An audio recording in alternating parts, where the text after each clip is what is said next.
amigo sincero, que eu tanto venero, com quem tanto me dou. É meu professor, meu parceiro, meu bom companheiro, que muito me ajudou. Me ensina a ser caridoso, a não ser orgulhoso e a orar sempre a Deus. E quando eu tenho um dilema, resolvo o problema com os conselhos seus. E quando eu tenho um dilema, resolvo o problema com os conselhos seus. Evangelho de luz, Evangelho perdão, Evangelho Jesus, és a minha salvação.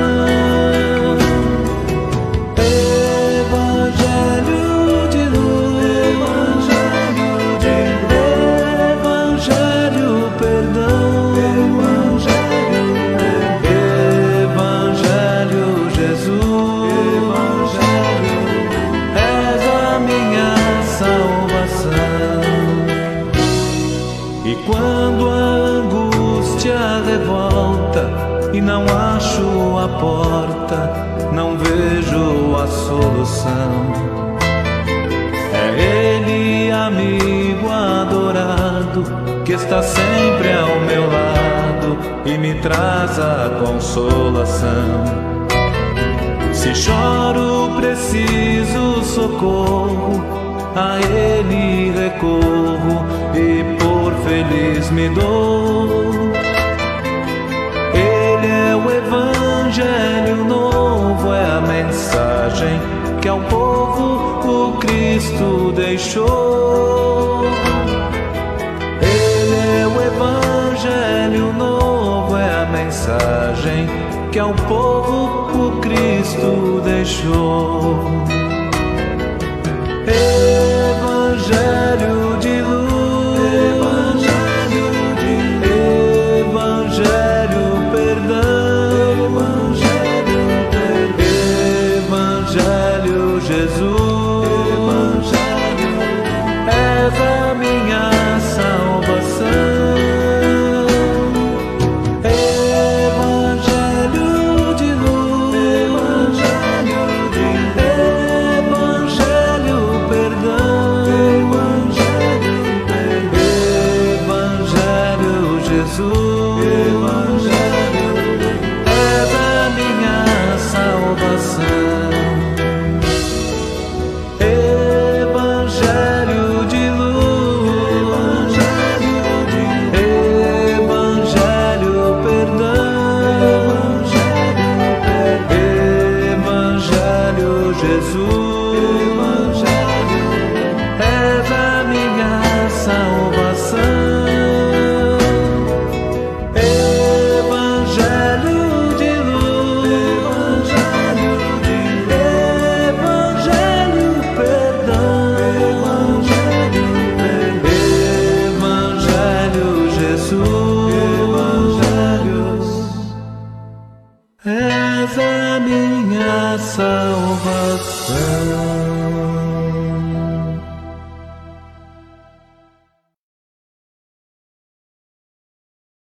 Olá, boa tarde a todos, sejam todos bem-vindos a mais uma palestra ao vivo, a mais uma transmissão ao vivo do Centro Espírita Amor e Caridade.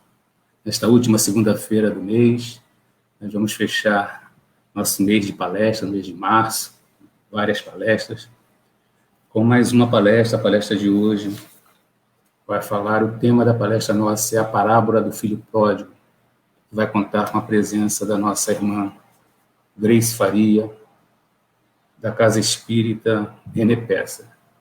Tá bom? Antes da Grace entrar, ela trazer os seus ensinamentos, as suas reflexões sobre essa parábola, os ensinamentos que está por trás dessa parábola, nós vamos fazer a leitura da nossa página e depois a nossa prece, em seguida chamaremos a nossa irmã. A nossa página de hoje é da nossa agenda cristã, tá? Pelo espírito de André Luiz, Francisco Cândido Xavier. É a lição de número 18, lembranças úteis. Não viva pedindo orientação espiritual indefinidamente. Se você já possui 2 semanas de conhecimento cristão, sabe à saciedade o que fazer. Não gaste energias tentando consertar os outros de qualquer modo. Quando consertamos a nós mesmos, reconhecemos que o mundo está administrado pela sabedoria divina e que a obrigação de cooperar invariavelmente para o bem é nosso dever primordial. Não acuse os espíritos desencarnados e sofredores pelos seus fracassos na luta. Repare o ritmo da própria vida. Examine a receita e a despesa, suas ações e reações, seus modos e atitudes, seus compromissos e determinações, e reconhecerá que você tem a situação que procura e colhe exatamente o que semeia. Não recorra sistematicamente aos amigos espirituais quanto a comezinhos deveres que lhe competem no caminho comum. Eles são igualmente ocupados, enfrentam problemas maiores que os seus, detêm responsabilidades mais graves e imediatas, e você, nas lutas vulgares da terra, não teria coragem de pedir ao professor generoso e benevolente que desempenhasse funções de ama seca? Não espere a morte para solucionar as questões da vida, nem alegue enfermidade ou velhice para desistir de aprender, porque estamos excessivamente distante do céu. A sepultura não é uma cigana cheia de promessas miraculosas, e sim uma porta mais larga de acesso à nossa própria consciência. Então, gente, com essas lembranças úteis aqui trazidas pelo espírito de André Luiz, vamos elevar nossos pensamentos ao alto, sintonizar nosso Pai maior, nosso Deus todo-poderoso, todo misericordioso, todo bondoso, sintonizar Jesus Cristo, nosso irmão, nosso guia, nosso modelo, nosso amigo que está sempre ao nosso lado, nos amparando, nos protegendo.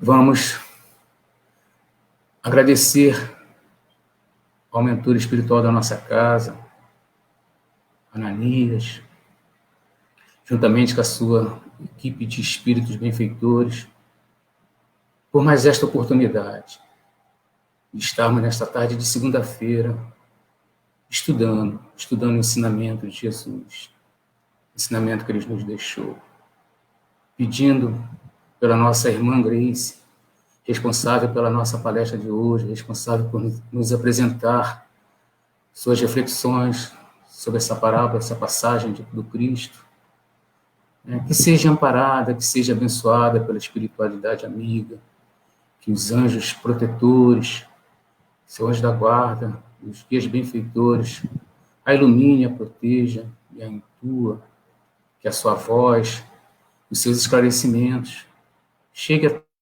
todos os lares que estão conectados com a gente.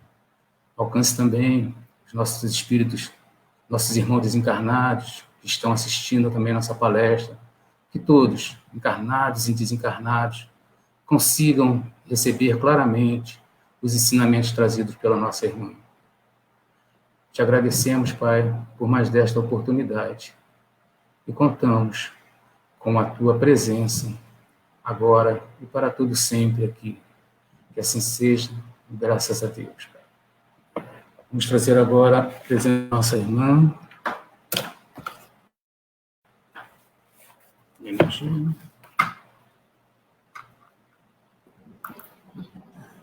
Boa tarde, Grace. Boa tarde, João Batista. É uma alegria muito grande estar aqui com você e com todos os participantes, né, os nossos queridos amigos e amigas, irmãos mesmo, irmãs do coração, do amor e caridade. Eu sou quase da casa. Eu já a gente já te considera da casa, a gente já te considera da casa. E queremos te agradecer mais uma vez por mais essa palestra, te desejar uma boa sorte. Eu vou te deixar agora sozinha aí na sala, sozinha com Deus aí, passando para a gente as suas reflexões. Boa palestra, Grace.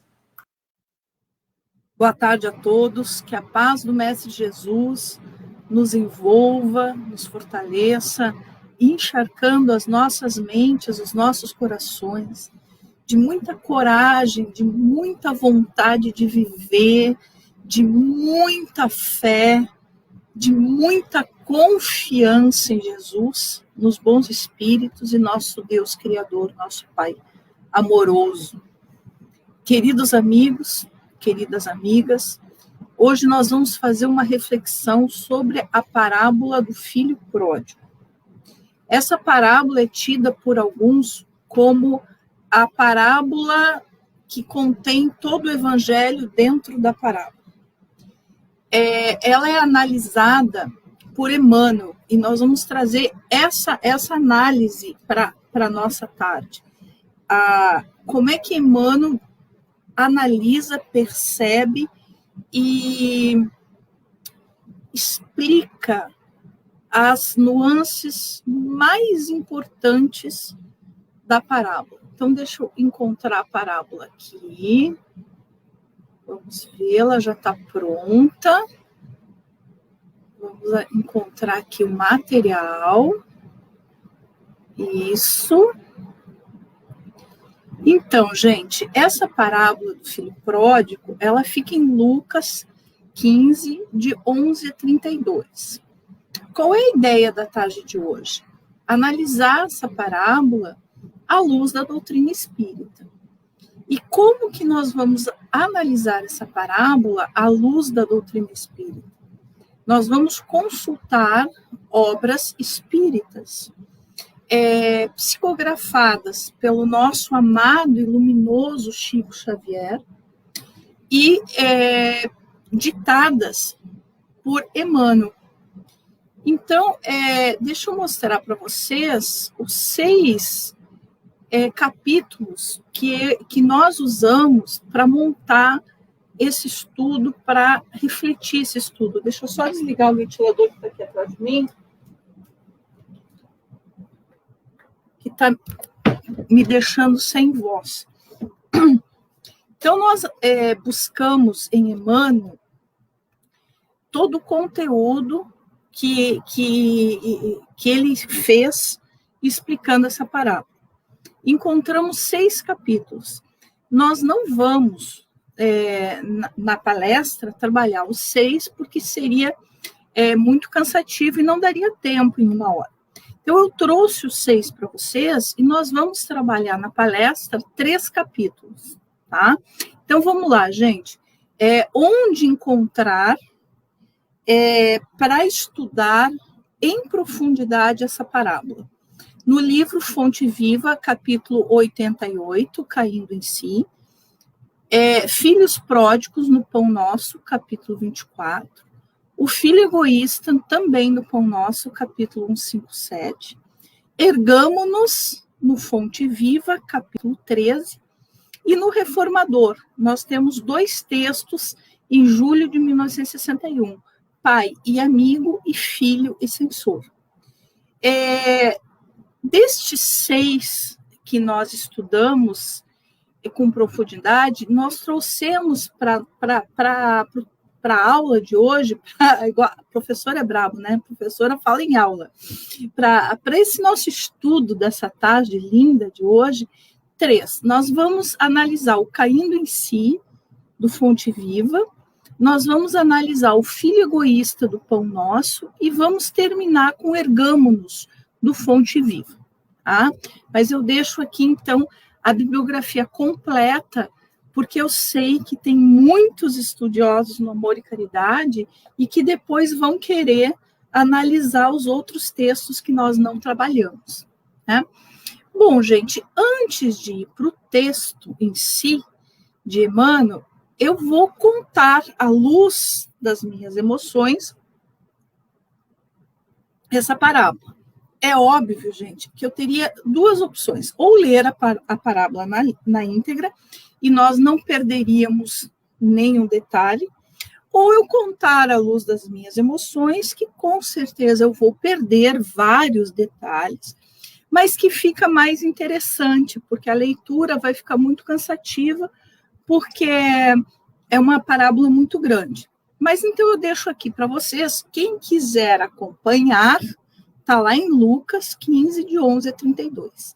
Então Jesus conta essa parábola e ele começa o seguinte: um pai tinha 2 filhos. Um dos filhos, o mais novo, pediu para ir embora.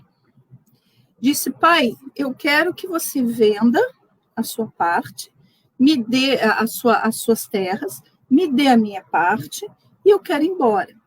O que isso significa, gente, numa cultura oriental de 2000 anos atrás?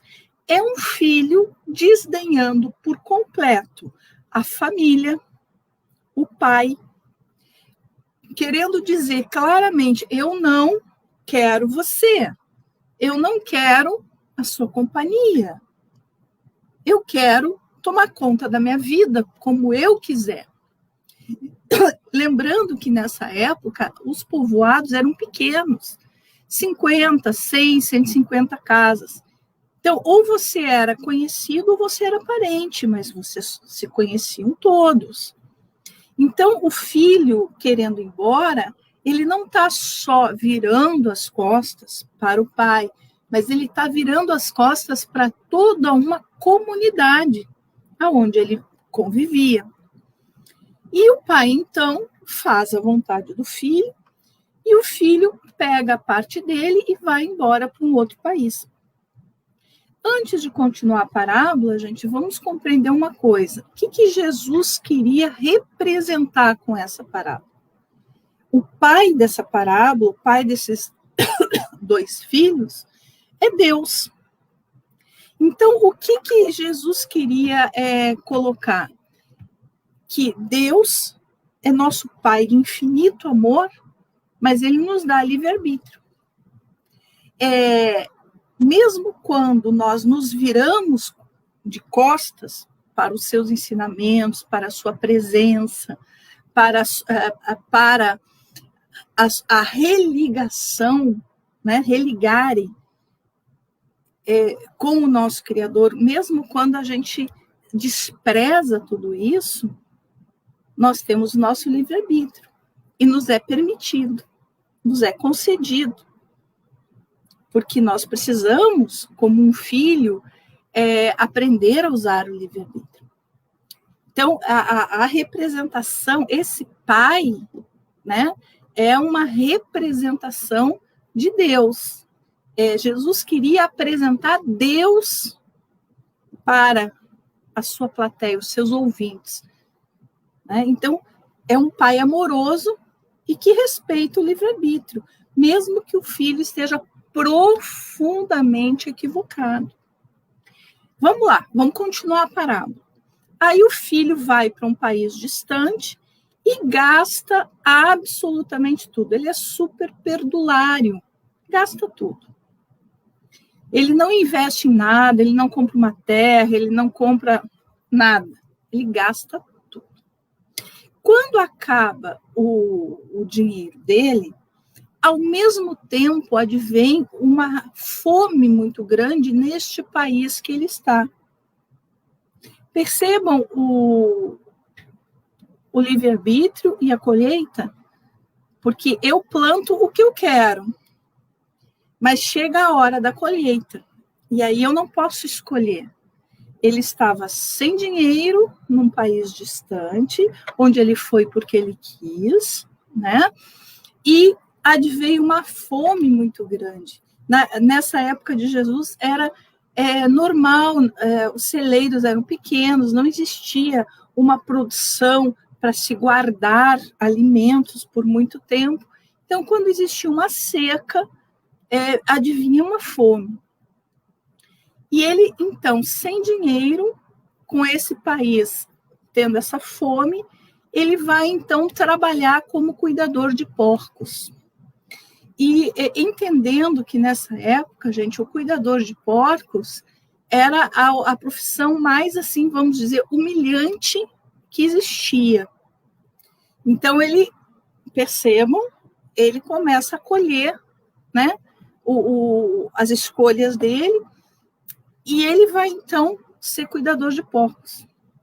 Mas como muitas vezes a colheita ela é muito delicada, porque as nossas escolhas foram muito graves e sérias, ele ainda vai para o fim do poço mais um pouquinho, porque ele quer se alimentar das alfarrobas que os porcos se alimentam.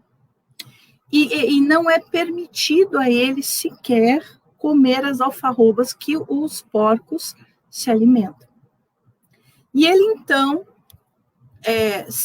com fome, numa profissão profundamente, para a época, humilhante, foi negado comida a ele, e ele, então, começa a refletir. Ele pensa assim, puxa, os servos do meu pai se alimentam. Os servos do meu pai não passam fome. Os servos do meu pai têm dignidade. E aí vem, gente, a frase, na minha opinião, uma das frases principais dessa parábola, se não é a frase principal. E caindo em si, levanta-se e vai em direção ao Pai. Percebam, gente, Jesus faz toda uma narrativa de escolhas equivocadas, das consequências super dolorosas das escolhas equivocadas, mas ele mostra a solução. E caindo em si, levantou-se. Ele não ficou no chão chorando, arrependido. E foi em direção ao Pai. O pai, por sua vez, quando vê o filho chegando, corre em direção ao filho. Isso também foi algo que chocou muito a quem estava ouvindo Jesus, porque um patriarca daquela época não corria em direção ao filho. Em primeiro lugar, não usava calça jeans nem tênis. Ele estava com aquela roupa comprida que dificulta, a túnica, né, dificulta correr. Em segundo lugar, o patriarca da época usava um cajado. Mas na parábola, o pai corre em direção ao filho. O que quer dizer isso, gente? Quando nós caímos em si e fazemos a nossa parte de nos levantar e ir em direção ao Pai, estaremos sempre muito bem recebidos. Ele abraça o filho e beija várias vezes o filho. Outra coisa que também assustou os ouvintes de Jesus da época. Um pai beijar repetidamente um filho naquela época não existia, nessa cultura patriarcal oriental. Beijo sempre foi coisa de mãe, né? Esse pai, então, abraça o filho e beija o filho repetidamente. E o filho, então, diz para ele: pai, eu pequei contra ti e contra os céus e contra todos. Toda a comunidade, ele virou as costas para todos os compromissos que ele tinha com a família e com a comunidade onde ele nasceu. Porque todos nós, gente, ao nascermos, nós temos compromissos com a família e com a comunidade onde estamos.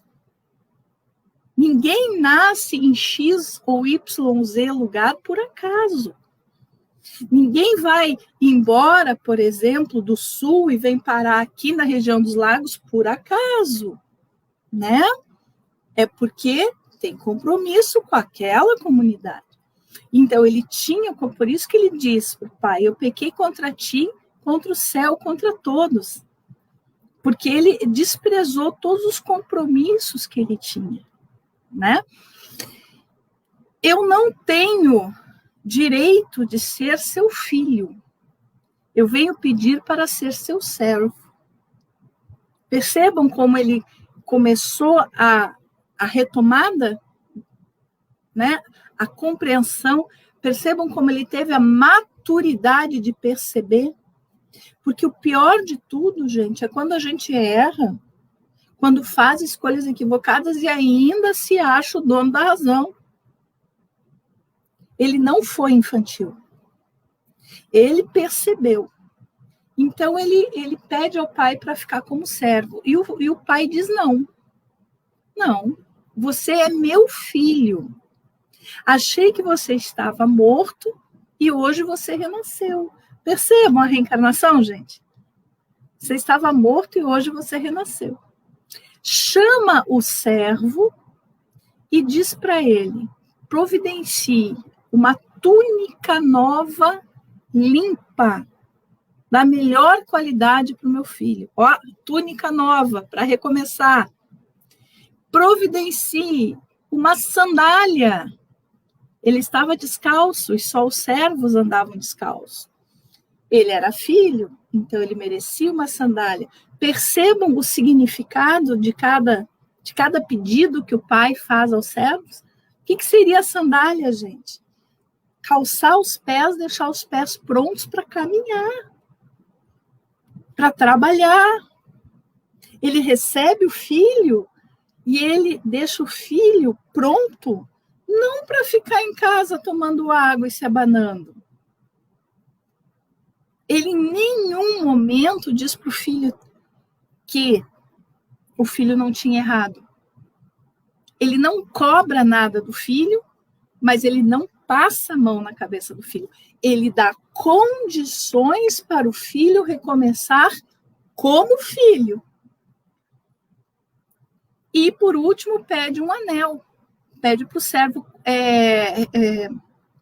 buscar o anel para colocar na mão do filho. Só quem usava anel também era o filho. Os servos não usavam anel. O que era esse anel, gente? Uma espécie de brasão da família.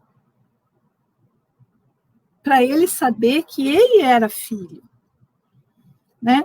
Recebe o filho e, por último, então, pede para o servo matar um novilho cevado para comemorar a volta do filho. Gente, um novilho cevado não é só para a família, é para a comunidade toda. Então, o que o pai queria dizer? Olha, meu filho está de volta, ele está arrependido, estou apresentando ele para vocês de novo. Quero que vocês se acertem, quero que vocês o recebam também, né? E então a festa começa e o filho mais velho. E aí, gente, é que eu aprendi muito, mas muito com Emmanuel, e a gente vai começar analisando o texto do Emmanuel do filho mais velho, é que eu realmente, antes de ler Emmanuel, eu nunca tinha sequer pensado na questão do filho mais velho. Pelo contrário, antes de ser espírita, eu li essa parábola e dava toda a razão para o filho mais velho, percebam. Jesus, então, vai colocar no filho mais velho aquela pessoa que não sabe perdoar, aquela pessoa que não aceita entrar na festa da misericórdia. O filho mais velho, então, chega e chama o servo. O que é isso? Que festa é essa? O que está acontecendo? E o servo fala, olha, seu irmão voltou e o seu pai pediu para matar um novilho cevado para recepcionar. E ele se nega a entrar na festa. E o pai, como é pai amoroso para os dois filhos, independente do erro, do equívoco de um filho ou de outro, vai ao encontro do filho e convida ele para entrar na festa da misericórdia. E ele diz, mas pai, eu estive contigo o tempo todo, eu nunca te abandonei, eu sigo a lei, eu faço tudo certo. e você nunca matou um bezerro para mim. E aí vem o meu irmão todo errado, e você mata um novilho cevado?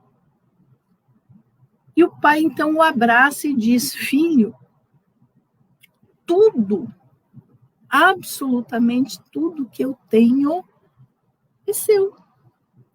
O seu irmão estava perdido e retornou. Então, Emmanuel fala, gente, que Jesus, nesses dois filhos, ele queria representar no filho mais novo os pecadores e publicanos,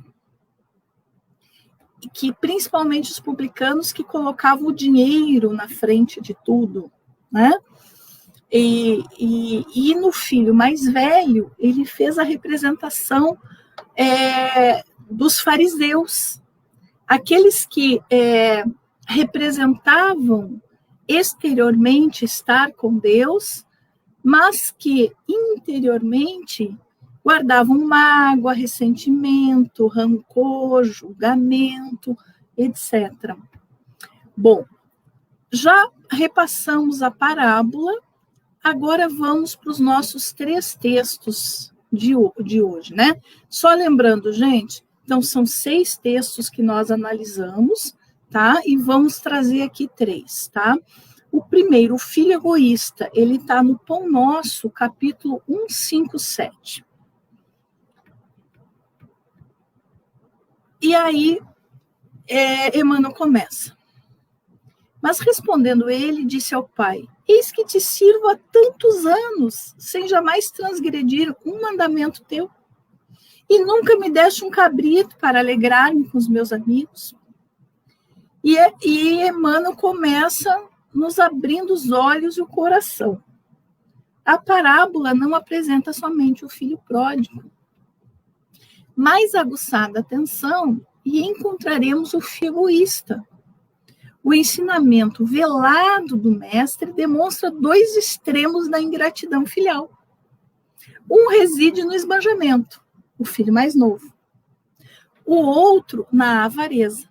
Como assim, Grace? Avareza de quê? Avareza de amor, avareza de perdão, avareza de reconciliação. Percebam?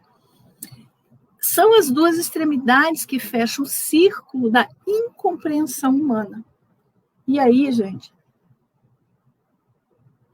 lendo esse pequeno trecho de Emmanuel, nós, com toda sinceridade, nós começamos a ver, puxa vida, às vezes eu ajo como filho mais velho, às vezes eu ajo como filho mais novo, às vezes eu ajo como filho mais velho, às vezes eu ajo como filho mais novo. E a gente percebe o quanto nós precisamos realmente acordar de verdade e começar a dar mais valor a esse Pai amoroso, né? Que nos ama todos nós e que nos dá a oportunidade de recomeço a cada manhã. De maneira geral, os crentes apenas enxergam o filho que abandonou o lar paterno, a fim de viver nas estruinices do escândalo, tornando-se credor de todas as punições. Raros aprendizes conseguiram fixar o pensamento na conduta condenável do irmão, que permanecia sob o teto familiar, não menos passível de repreensão. Por que não menos passível de repreensão, gente? Porque erros são erros. Eu posso ter o erro do desperdício, do desequilíbrio, mas eu posso ter o erro de não querer perdoar, de não aceitar entrar na festa da misericórdia que Deus oferece para todos nós. E esquecendo que amanhã serei eu que precisarei de uma festa da misericórdia. Né? Observando a generosidade paterna, os sentimentos inferiores que o animam sobem à tona e ei-lo na demonstração de sovinice. Sovinice emocional, amorosa, de caridade. Contraria a vibração de amor reinante no ambiente doméstico. Percebam, quando a gente não quer perdoar, a gente contraria a vibração de amor, de perdão, de luz que existe no lugar onde está sendo proposto esse amor, essa vibração, essa luz. Né? Alega como autêntico preguiçoso os anos de serviço em família. Invoca na posição de crente vaidoso a suposta observância da lei divina e desrespeita o genitor. Percebam, gente? Toda vez, então, que a gente se opõe a perdoar, se opõe à caridade, se opõe a fazer algo de bom pelo outro,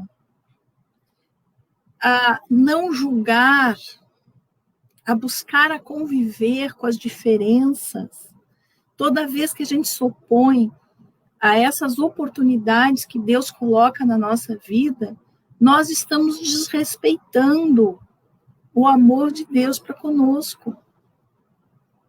Né? Então, desrespeita o genitor incapaz de partilhar o justo contentamento. Quem tem dificuldade da caridade ainda não aprendeu a alegria que traz ser bom, fazer o bem. Esse tipo de homenagem egoísta, esse tipo de homem egoísta é muito vulgar nos quadros da vida. Ante o bem-estar e a alegria dos outros, revolta-se e sofre através da secura que o aniquila e do ciúme que o envenena. Então, ele teve ciúme do irmão. Ele teve ciúme porque o pai o perdoou.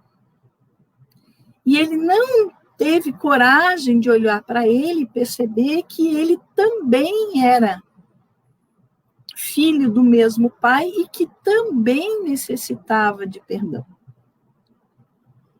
Outros problemas, outras atitudes, mas também necessitava de perdão. E aí, então, gente, Emmanuel faz um fechamento maravilhoso. Lendo a parábola com atenção, ignoramos qual dos filhos é o mais infortunado. Olha que chamada de atenção. Lendo com atenção, ignoramos qual dos filhos é o mais infortunado. Se o pródigo ou se o egoísta. E olha o fechamento que Emmanuel dá, gente. Mas atrevemo-nos a crer na imensa infelicidade do segundo, do mais velho. Porque o primeiro já possuía a bênção do remorso a seu favor. Emmanuel não passa a mão na cabeça dizendo, o primeiro não errou, o primeiro não vai precisar reconstruir. Não, não é isso. O que ele coloca é o seguinte, o primeiro, já o filho mais novo, já caiu em si, já percebeu que errou, já está com a sandália no pé sabendo que vai precisar trabalhar, já está com a túnica nova sabendo que aquela túnica é para trabalhar. Então ele já sabe que errou, já tem o remorso a seu favor. E infelizmente o mais velho ainda acha que está na razão. Não perdoando, se negando a entrar na festa da misericórdia. Então, esse é o primeiro texto que nós trouxemos para a gente analisar essa parábola. Vamos para o segundo, que é muito importante, gente, muito. Caindo em si. Né?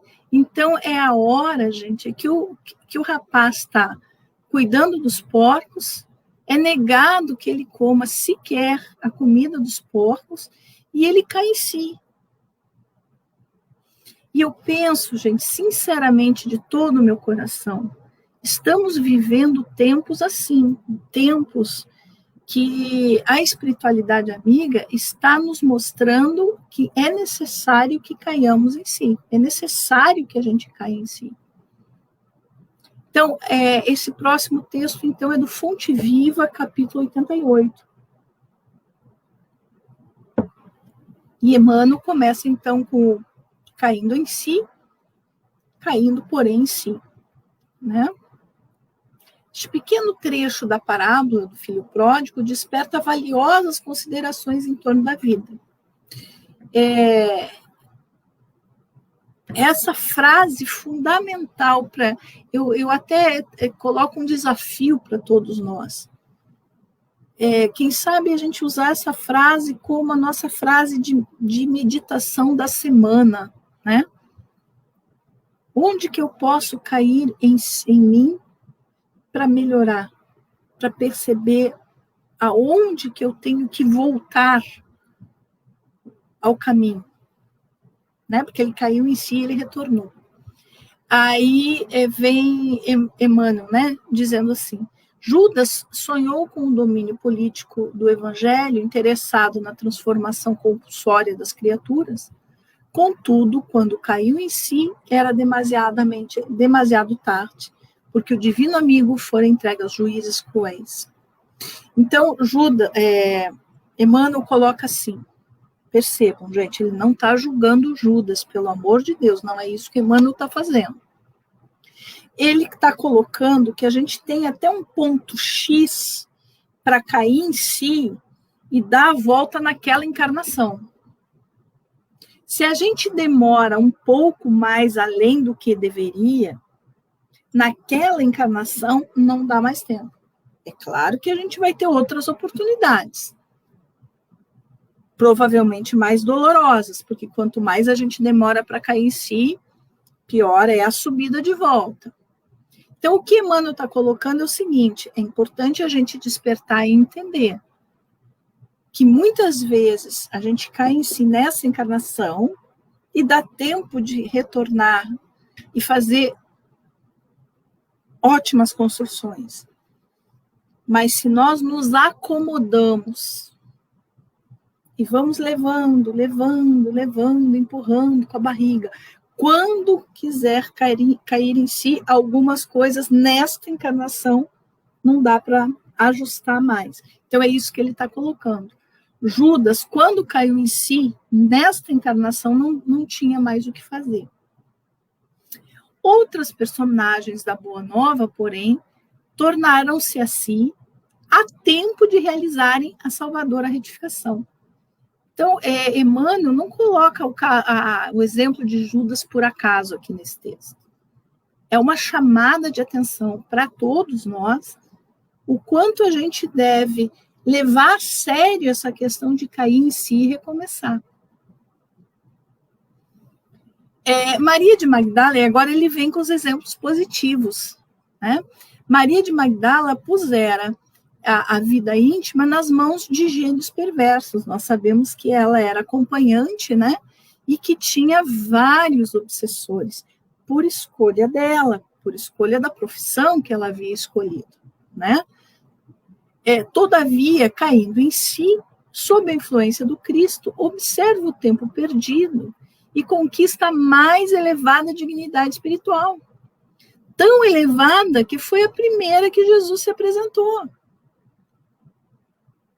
Percebam o quanto dá para cair em si e voltar para o caminho numa encarnação, se nós quisermos.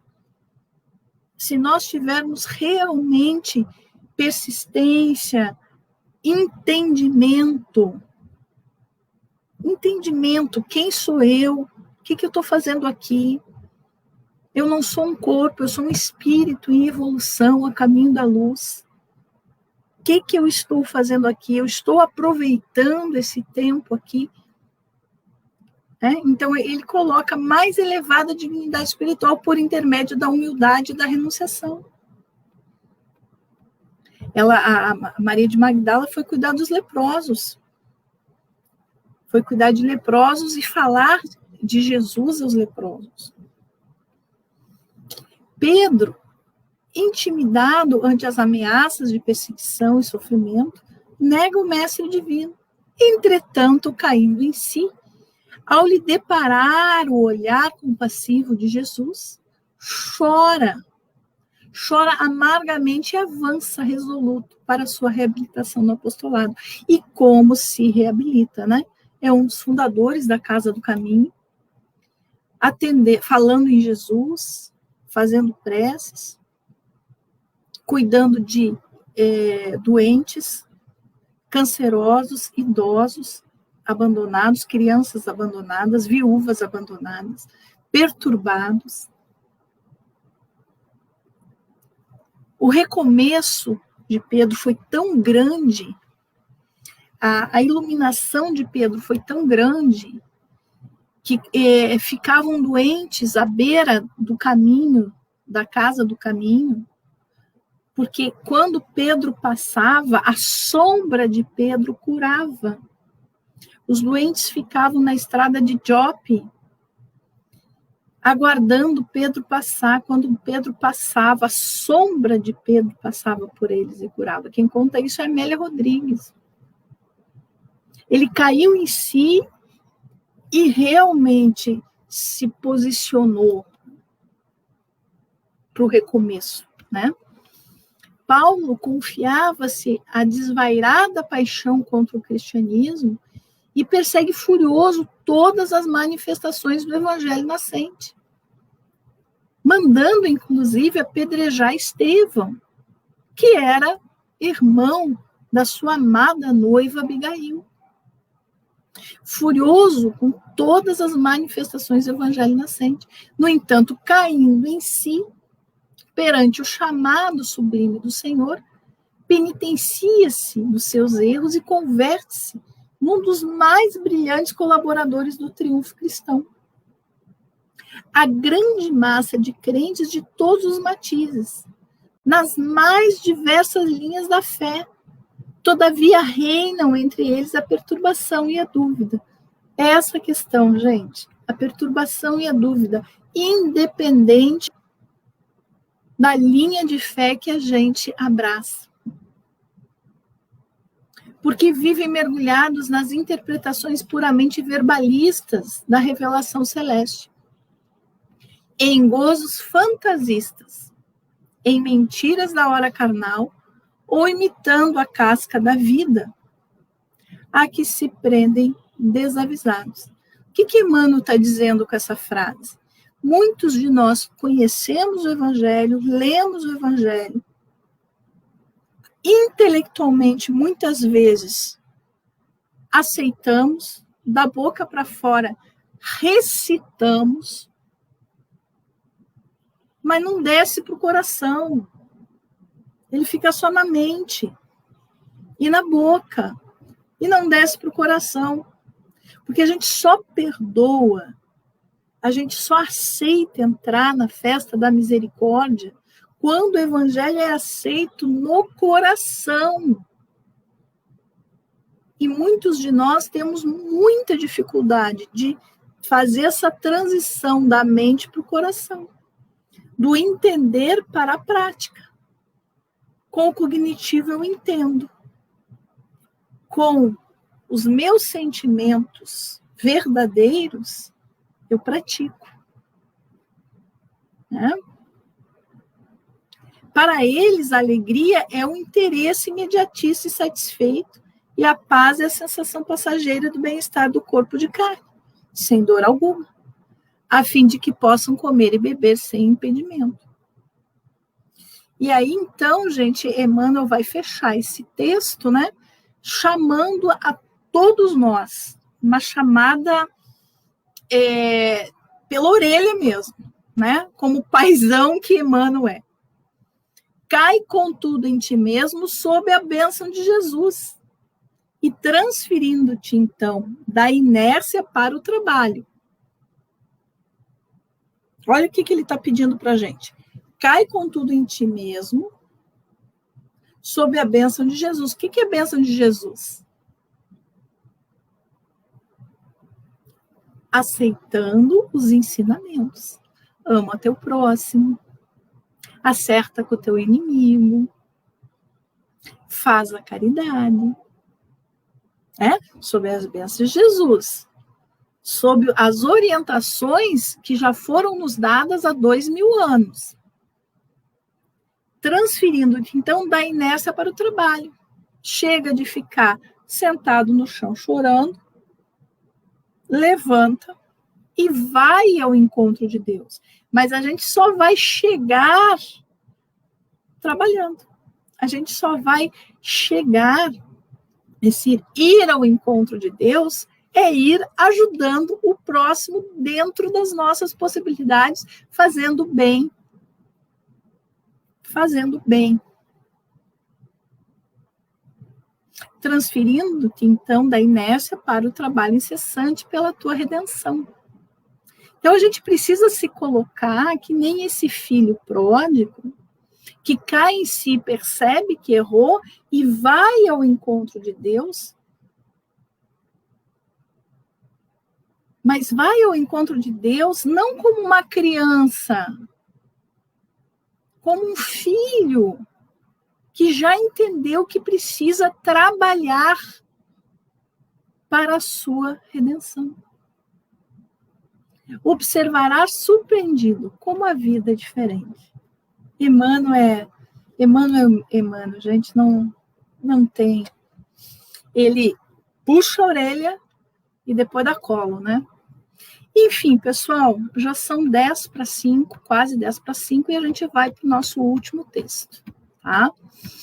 Ergamo-nos, retirados do Fonte Viva, capítulo 13. Impossível, pessoal, impossível não terminar esse estudo com Ergamo-nos. Porque a doutrina espírita é a doutrina de amor, de caridade, de consolação. Não é doutrina de culpa, é doutrina de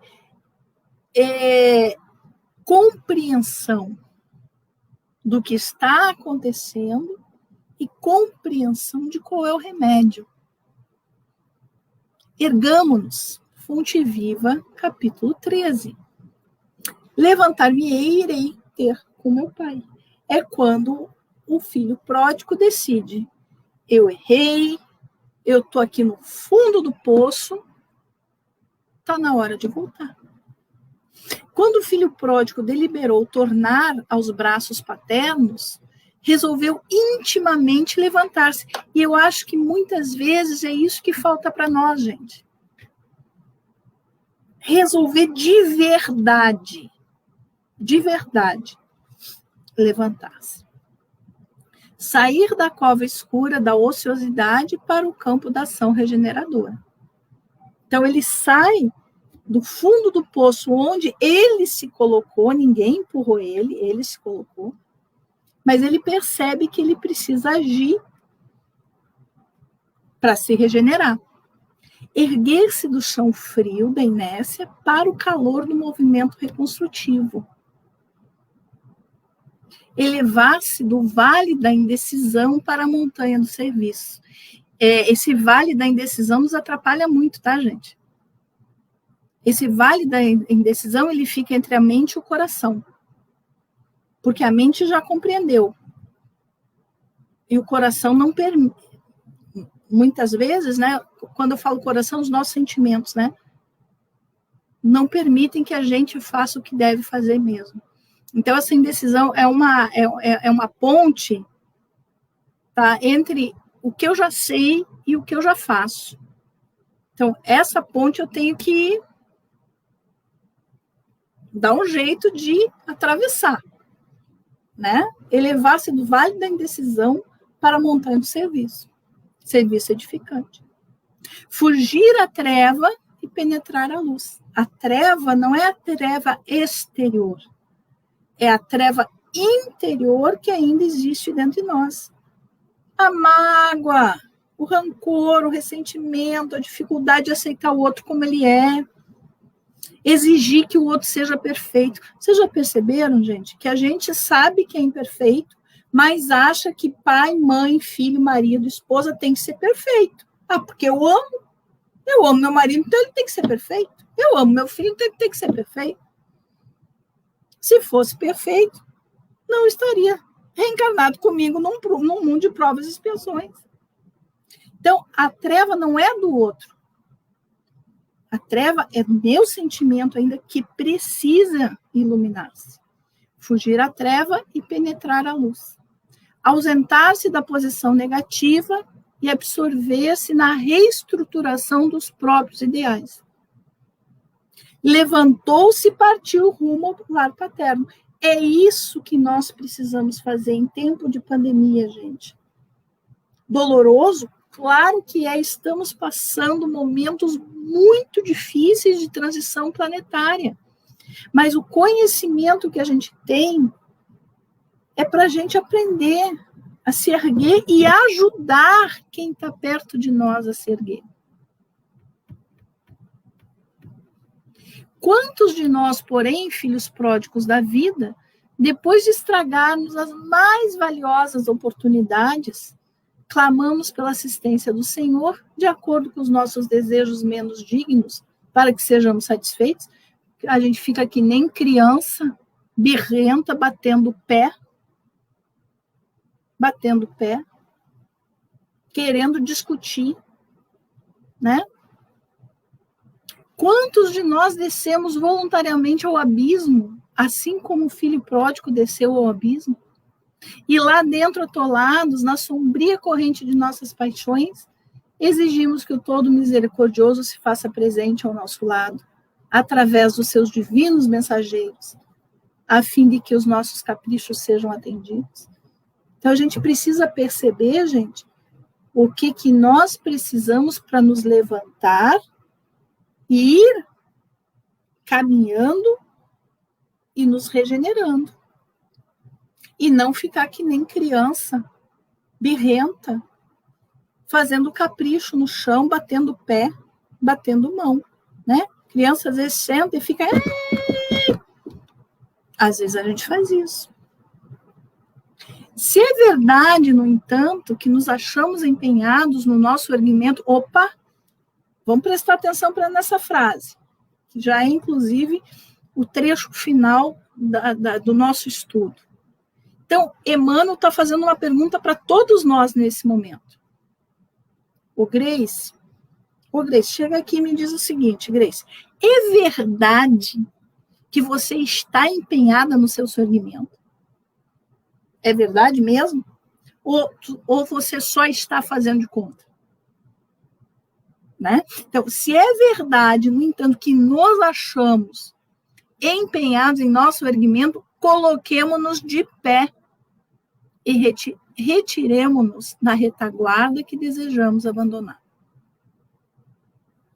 Essa frase, para mim, ela é importantíssima para a nossa reflexão da semana. Primeira parte da frase. É verdade que eu estou empenhada no meu soerguimento ou eu só estou brincando de faz de conta que eu quero me soerguer? Bom, vamos supor que seja verdade. Coloquemo-nos de pé. De pé, para trabalhar. E retiremo-nos da retaguarda que desejamos abandonar. Quer dizer, sair do passado. O filho pródigo, ele viu. Eu não devia ter vindo para cá. Eu não devia ter feito essas escolhas. Eu vou retornar. Eu vou retornar para onde eu tenho os meus compromissos espirituais. Então, a gente precisa, primeiro, ter certeza que eu estou realmente empenhada no meu soerguimento. Em segundo lugar, se eu realmente estou, eu tenho que me colocar de pé. Em terceiro lugar, eu preciso abandonar hábitos aos quais eu estou agarrada há 20, 30, 40 encarnações. Porque se eu tenho dificuldade de perdoar, gente, não é de hoje, é de muitas. Se eu tenho dificuldade de aceitar o outro como ele é, isso não é de hoje. Eu sou encrenqueiro assim há várias. Então eu preciso entender, eu tenho dificuldade de amar, eu tenho dificuldade de aceitar, eu tenho dificuldade de ter tolerância, eu tenho dificuldade de entender que o outro não é perfeito, eu tenho dificuldade de perdoar. Eu preciso abandonar essa retaguarda onde eu estou aninhado há 20, 30 encarnações e realmente me soerguer e me colocar no caminho do bem. Eu vou conseguir de primeira, eu vou cair, eu vou estar com a cara no chão, eu vou fazer um monte de coisa que eu não quero mais, mas eu não posso sair do caminho. Eu vou me arrepender. Puxa, o que eu tinha que falar aquilo? Ah, meu Deus, tem que ir lá pedir desculpa. Desculpa, eu não devia ter falado. Mas eu já estou no caminho. Eu já estou saindo daquela postura que eu tinha. E que achava bonito ainda. Né? Aperfeiçoamento pede esforço. Eu penso que essa é a frase principal do encerramento do nosso estudo. Não tem jeito, gente. Eu preciso me esforçar para colocar em prática aquilo que eu já sei. Pede esforço, tá? Não tem jeito. Panorama dos cimos pede ascensão. Quer dizer, eu vejo o alto, mas eu preciso ir para o alto. Eu não posso só ficar olhando o alto. Se aspiramos ao clima da vida superior, adiantemo-nos para frente. Se eu quero evoluir, adiantemo-nos. Vou devagar, mas vou sempre para frente. Caminhando com os padrões de Jesus. Perdoando, se acertando com o inimigo. Levantar-me-ei, disse o moço da parábola. Levantemo-nos, repitamos nós. Né? Então, Emmanuel nos dá uma chacoalhada, faz com que a gente pense, é verdade que eu estou empenhada no meu segmento? Né? É Emmanuel falando com cada um de nós, no nosso íntimo, no nosso coração. Ô, Grace, pensa bem se você está realmente empenhada. Bom, se você está, o moço da parábola disse, levantar-me-ei. Levantemo-nos nós, repitamos nós. Né? Essa é a mensagem que nós trouxemos para a tarde de hoje, né? E agradeço muito a vocês o carinho, a presença para a gente poder refletir juntos, né, João? A palavra é tua, querido. Isso.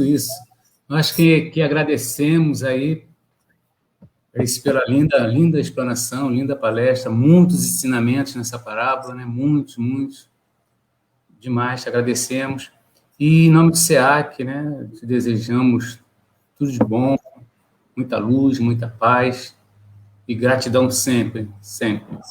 E pedir agora que você faça a nossa prece final. E depois eu vou colocar uma musiquinha para encerrar a nossa transmissão de hoje. Desejo a todos também que nos assistiram, participaram dessa linda palestra, uma boa tarde. João, eu quero te agradecer, né, a você e a todos os irmãos do SEAC pela oportunidade de trabalho redentor.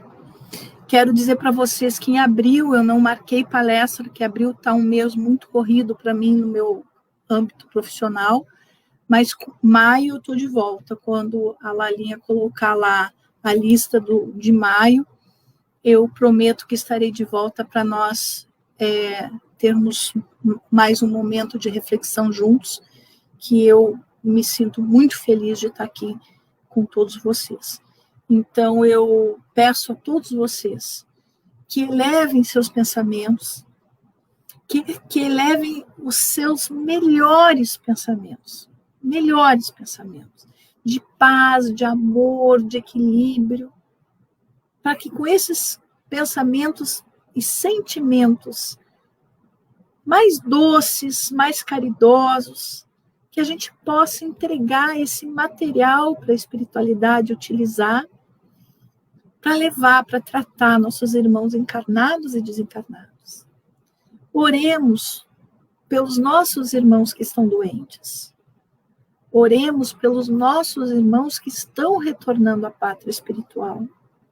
Oremos pelas famílias dos nossos irmãos que ficam, que nós sabemos que a saudade é difícil, porém que eles possam ser acalentados, tranquilizados, que não entrem em desespero nem em depressão, porque a certeza que a morte não existe, apenas o corpo ficou.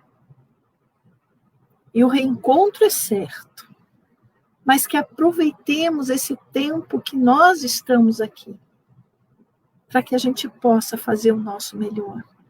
Te agradecemos, equipe espiritual do Amor e Caridade, te agradecemos muito, mentor da casa, por todo o carinho, por todo o cuidado, por todo o tratamento que todos nós tivemos durante esse estudo. Agradecemos a Jesus, agradecemos a Deus. Que Jesus nos abençoe a todos nós, queridos amigos. Paz, luz, serenidade e gratidão. Muita paz para todos nós, que assim seja, graças a Deus.